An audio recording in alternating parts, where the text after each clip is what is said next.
हरे कृष्ण। भक्तजनों, ईश्वर निराकार हैं। साकार रूप में वह हमारे सामने प्रकट नहीं होते, परंतु किसी भी प्रकार से वह हमारी प्रार्थना या पुकार का प्रत्युत्तर अवश्य देते हैं।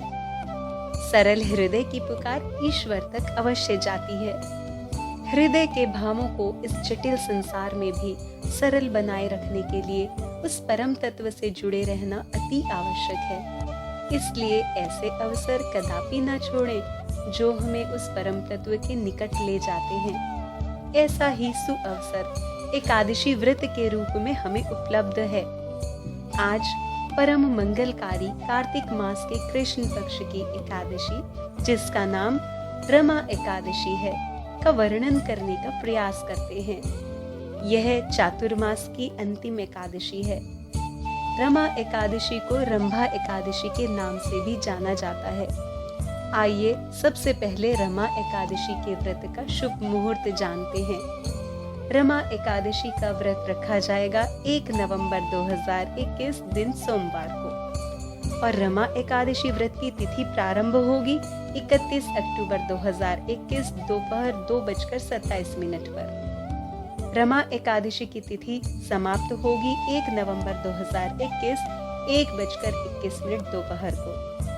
रमा एकादशी के व्रत की पारण तिथि और समय इस प्रकार है।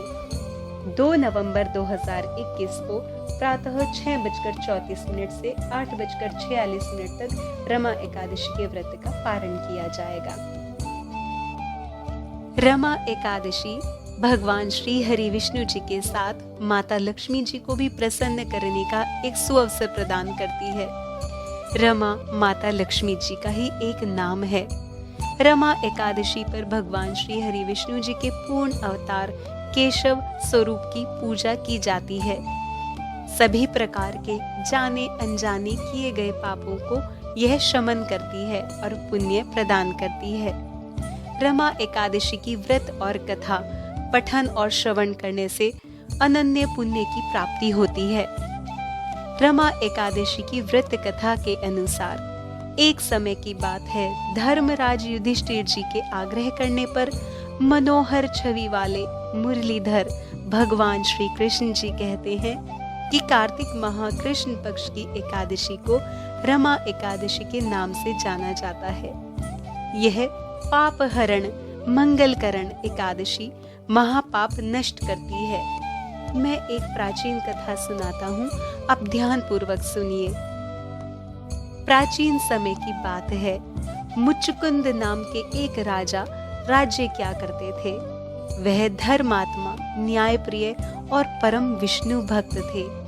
उनके राज्य में एकादशी का व्रत बड़ी श्रद्धा भक्ति से सभी प्रजाजन भी किया करते थे। प्रजा में कोई भी एकादशी के व्रत का उल्लंघन नहीं कर सकता था। राजा मुचुकुंद की एक पुत्री थी जिनका नाम चंद्रभागा था। चंद्रभागा का विवाह राजा चंद्रसेन के पुत्र राजकुमार शोभन के साथ हुआ।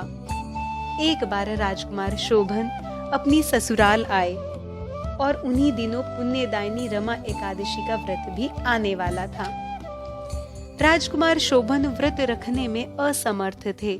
वह किसी भी प्रकार से भूख और प्यास को सहन नहीं कर सकते थे। जब राजकुमारी ने सोचा कि मेरे पति राजकुमार शोभन व्रत नहीं कर पाएंगे और राज्य में व्रत अनिवार्य रूप से रखा जाता है, तो ऐसी दुविधा में राजकुमारी चंद्रभागा ने राजकुमार शोभन से कहा कि हे स्वामी, मेरे पिता के राज्य में एकादशी के दिन प्रजाजन अन्न जल ग्रहण नहीं कर सकते और बड़ी श्रद्धा पूर्वक इस व्रत के कठिन नियमों का पालन करते हैं।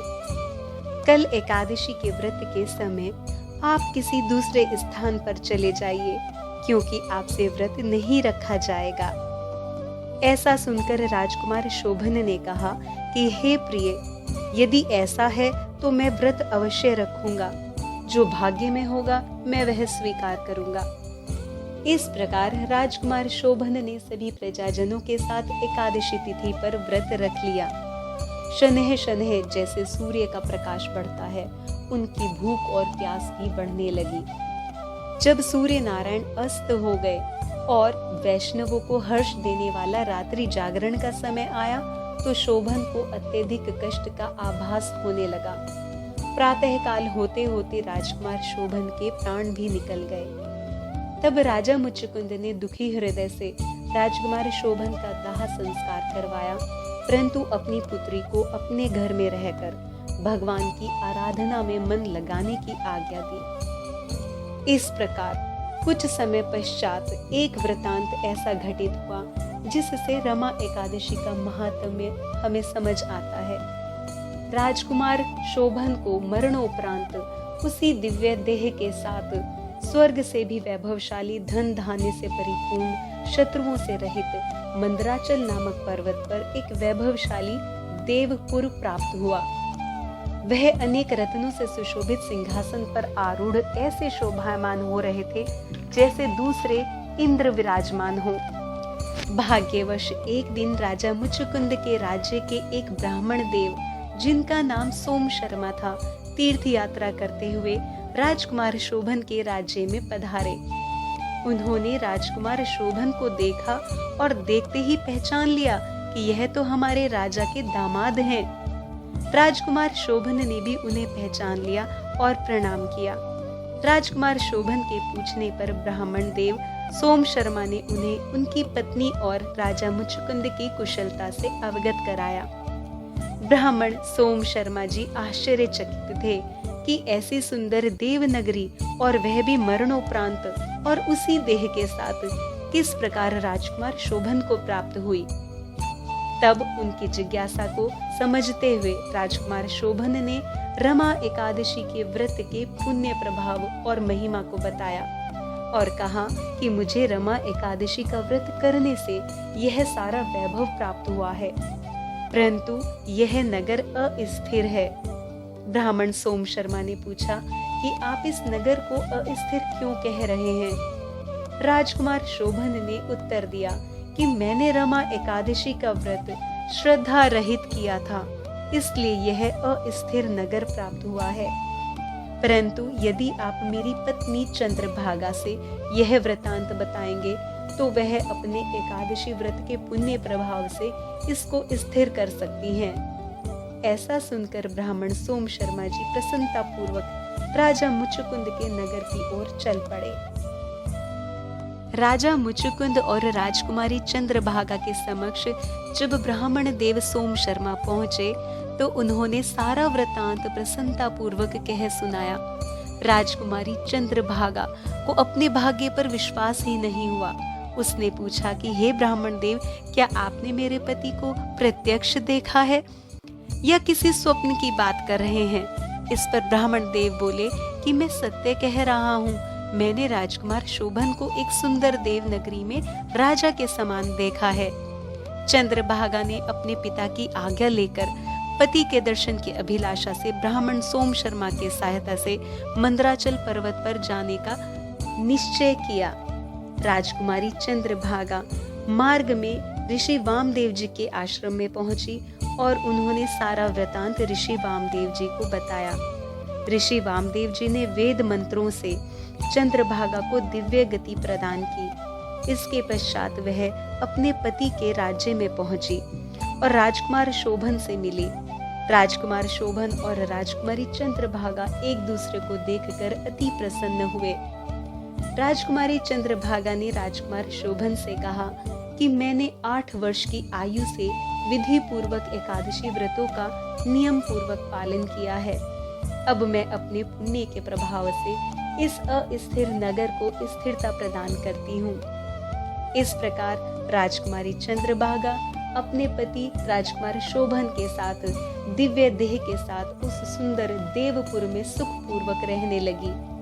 रमा एकादशी की कथा को आगे बताते हुए भगवान श्री कृष्ण जी कहते हैं कि हे धर्मनंदन, यह रमा एकादशी की रोचक कथा है। जो मनुष्य कथा को पठन और श्रवण करते हैं वह समस्त पापों से छूटकर अंत में विष्णु लोक को प्राप्त करते हैं। आइए जानते हैं एकादशी व्रत के नियम। एकादशी व्रत के नियमों का पालन दशमी तिथि से ही प्रारंभ कर देना चाहिए। दशमी तिथि को संध्या से पूर्व सात्विक भोजन करना चाहिए। एकादशी के व्रत में अन्न जैसे चावल, गेहूं, दाल, चना आदि पदार्थों का सेवन नहीं करना चाहिए। किसी भी प्रकार का प्याज, लहसुन से युक्त भोजन नहीं करना चाहिए। एकादशी व्रत के दिन प्रातः ब्रह्म मुहूर्त में उठकर अपने नित्य कर्मों से निवृत्त होकर स्वच्छ वस्त्र धारण करें। शंख, चक्र, पद्म और गदा धारण किए हुए भगवान श्री हरि जी के सुंदर चतुर्भुज रूप का ध्यान करें। माता लक्ष्मी जी सहित भगवान श्री हरि जी को पंचामृत से स्नान कराएं और श्रृंगार करें। धूप, घी का दीपक, नैवेद्य, ऋतुफल, फूल, तिल और तुलसी जी अर्पित करें। तुलसी माता के समक्ष श्री हरि जी का नाम स्मरण करें। श्री हरि जी के समक्ष हाथ में जल और पुष्प लेकर एकादशी के व्रत का संकल्प करें और व्रत कथा का श्रवण या पठन करें। इसके पश्चात आरती करें। श्रीमद् भागवत गीता जी का पाठ और विष्णु सहस्त्र नाम का जप भी किया जा सकता है। व्रत में अपने शरीर के साथ आत्मा की भी शुद्धि रखें। किसी से अप्रिय वचन ना बोलें। राग, द्वेष, ईर्ष्या, वासना, लोभ और निंदा का त्याग करें। हृदय की कठोरता को त्याग कर सुंदर निर्मल भाव धारण करें। संध्या के समय आरती, दीपदान, रात्रि जागरण और कीर्तन करें। आरती के पश्चात एकादशी का फलाहारी प्रसाद ग्रहण किया जा सकता है। अगले दिन अर्थात द्वादशी तिथि में व्रत पारण के नियत समय पर ब्राह्मण को दान और दक्षिणा देने के पश्चात ही अपने व्रत का पारण करें। यदि किसी कारण से आप व्रत नहीं कर पा रहे हैं तो भी एकादशी के दिन चावल का प्रयोग नहीं करना चाहिए।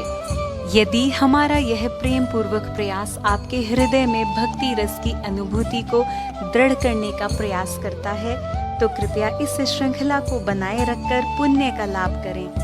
कथा रस को अपने स्नेही जनों में भी बांटें और कथापुंज चैनल को सब्सक्राइब, वीडियो को लाइक और शेयर अवश्य करें। आपकी प्रसन्नता की कामना के साथ हरे कृष्ण।